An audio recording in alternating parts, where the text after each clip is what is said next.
The live TV, सच सबसे आगे।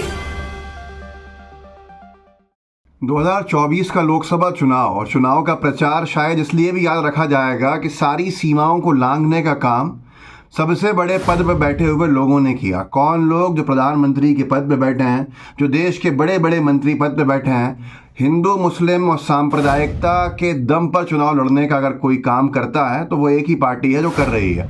पहले चरण के मतदान के बाद जिस तरह से बौखलाहट बढ़ी है, जिस तरह से माहौल बदला है, वो आप सब देख रहे हैं। और ख़ास तौर पर प्रधानमंत्री नरेंद्र मोदी जी की भाषा जो है वो पूरी तरह से बदल गई है। कोई ऐसा दिन नहीं है जिस दिन हिंदू मुसलमान नहीं हो रहा है। कोई ऐसा दिन नहीं है जिस दिन झूठे आरोप लगा के सांप्रदायिकता नहीं फैलाई जा रही है। सब कुछ हो रहा है, लेकिन फ़र्क इतना है, पहले भी होता था। फ़र्क इतना है इस बार कि सबसे बड़े राजनीतिक संवैधानिक पद पर बैठे हुए व्यक्ति की तरफ से ये बात की जा रही है। इसी बीच में एक चर्चा ये भी आम हो गई है कि आरएसएस कहीं ना कहीं ये नहीं चाहता कि प्रधानमंत्री तीसरी बार नरेंद्र मोदी जी बने। ये टॉक ऑफ द टाउन है, बहुत से लोग लिखते हैं सोशल मीडिया पे, तो बहुत से लोग चर्चा में बोलते हैं। ये लोगों ने पहले भी बोला था कि आरएसएस की पहली पसंद नितिन गडकरी जी रहे, लेकिन किन लोगों का प्रेशर रहा हो, कैसे हुआ, जो भी हुआ वो एक अलग विषय है। नरेंद्र मोदी जी प्रधानमंत्री बने। सोशल मीडिया पे एक मैसेज बहुत तेज़ी से चल रहा है कि मोदी जी को मिली आरएसएस की चेतावनी। संघ प्रमुख, ये अब किसने लिखा है वो जाने, संघ प्रमुख डॉक्टर मोहन भागवत जी ने नरेंद्र मोदी जी को निर्देशित किया है कि अगर भाजपा की 270 सीट्स नहीं आई तो प्रधानमंत्री आप नहीं, नितिन गडकरी जी बनेंगे। कुछ भी करो, कैसे भी बयान दो, लेकिन 272 सीट लाओ अगर प्रधानमंत्री बनना है। आरएसएस के अपने सर्वे में 212 सीट आ रही हैं, बाकी भाजपा हार रही है। मोदी के खिलाफ ठाकुर, ओबीसी और दलितों ने ज़बरदस्त गुस्सा है मोदी के खिलाफ। आने वाले दिनों में मुसलमानों के खिलाफ आक्रामक बयान आएंगे, अपने पसंदीदा पाकिस्तान की बात करेंगे, सेना के नाम पर वोट मांगेंगे, अपनों को कमज़ोर बताने का नाटक करेंगे क्योंकि सरकार जा रही है, उन्हें भी पता चल गया है। ऐसा कुछ लोग लिख रहे हैं और बहुत सारे लोग लिख रहे हैं सोशल मीडिया पर। अच्छा, इस बात को दम देने के लिए बहुत सी खबरें भी हैं। सोर्सेस के हिसाब से कुछ कॉलम्स में ये भी छपा है कि मोदी जी का कोई दौरा भी हुआ है नागपुर में और मीटिंग होनी थी, नहीं हो पाई, एक अलग विषय है। योगी जी का भी एक दौरा हुआ नागपुर, और योगी जी का नागपुर का दौरा लोग कहते हैं कि नितिन गडकरी जी से मुलाकात का था। तो ये बहुत सी चीज़ें हैं जो डॉट्स कनेक्ट करती हैं। अब ये अफवाहें हैं या वाकई में ऐसा कुछ हुआ है, ये एक अलग विषय है जो आने वाले वक्त में पता चलेगा। लेकिन हास्यास्पद ये है कि इतने आड़ी टेढ़ी बयानबाजी के बावजूद भी, हिंदू मुसलमानों के विवाद को बढ़ाने वाले बयान देने के बावजूद भी, राजनाथ सिंह जी कह रहे हैं कि प्रधानमंत्री मोदी ने कभी हिंदू मुस्लिम ईसाई की राजनीति नहीं की। बीबीसी ने लिखा है कि रक्षा मंत्री राजनाथ सिंह ने मंगलवार को एक चुनावी सभा में कहा कि प्रधानमंत्री नरेंद्र मोदी ने कभी भी धर्म के आधार पर या समाज को बांटकर राजनीति नहीं की है। राजनाथ सिंह के बयान पर क्या कहेंगे आप खुद सोचिए और बताइए कि यह हास्यास्पद नहीं है।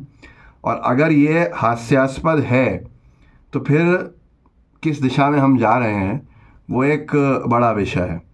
यहाँ तक कि जिस तरह के उल्लंघन आचार संहिता के हो रहे हैं, एक के बाद एक, हर रोज़ धर्म का कार्ड खेलना, सांप्रदायिकता के भाषण देना, क्या कुछ नहीं कहा जा रहा है। सबसे बड़े पद पर बैठे हुए व्यक्ति की तरफ से कहा जा रहा है। पर चुनाव आयोग क्या इतना कमज़ोर हो गया है कि एक नोटिस नहीं, एक कार्रवाई नहीं?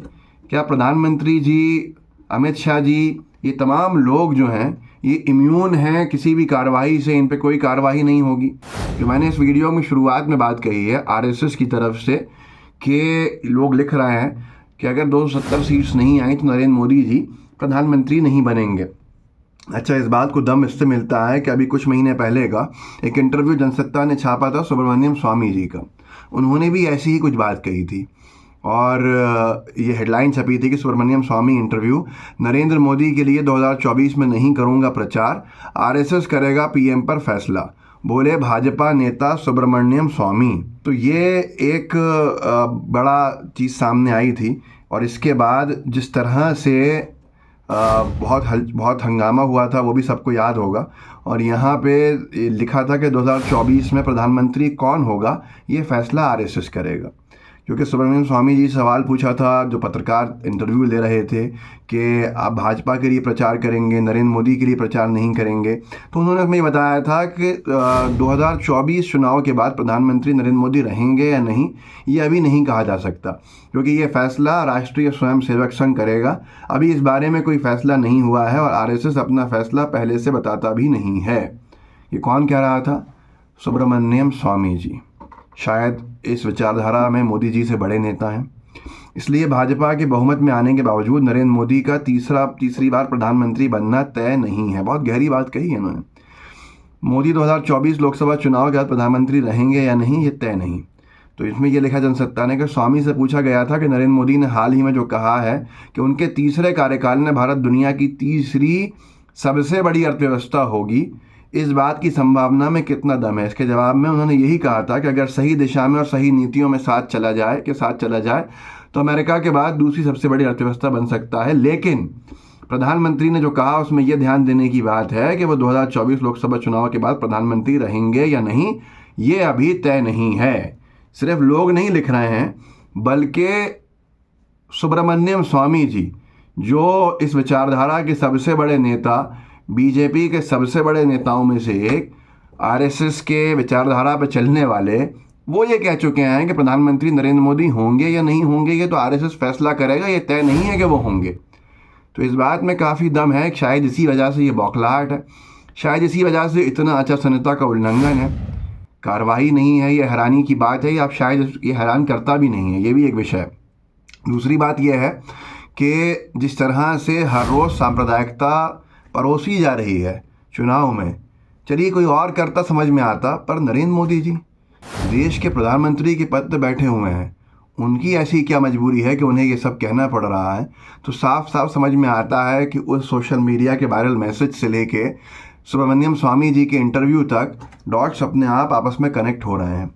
तो ये गंभीर विषय है, देखते हैं आगे क्या होता है। इस वीडियो को आगे बढ़ाइएगा, लोगों को जागरूक कर सकते हैं ज़रूर कीजिए। सोशल मीडिया पर अकाउंट्स हैं आपके, वहाँ पे शेयर कीजिएगा, ताकि जितना हम लोगों को जागरूक कर सकें उतना करें। दुष्प्रचार बहुत तेज़ी से चलाया जा रहा है, झूठी बातें जो बड़े बड़े बीजेपी के नेता कर रहे हैं, झूठे आरोप जो लगा के सांप्रदायिकता फैला रहे हैं, गोदी मीडिया के स्टार एंकर उनको आगे बढ़ा के उन पर ऐसे मोहर लगा रहे हैं सच की जो साफ साफ सफ़ेद झूठ है, लेकिन बाद में भले ही कितना खंडन कर दिया जाए, वो झूठ जो फैल गया वो फैल गया। तो इस वीडियो को आगे बढ़ाइए और जितने भी ऐसे वीडियोज़ हों जो इनके दुष्प्रचार को रोकते हों, उनको ज़रूर आगे पब्लिक में लेके जाया कीजिए। जय हिंद, जय भारत। द लाइव टीवी, सच सबसे आगे।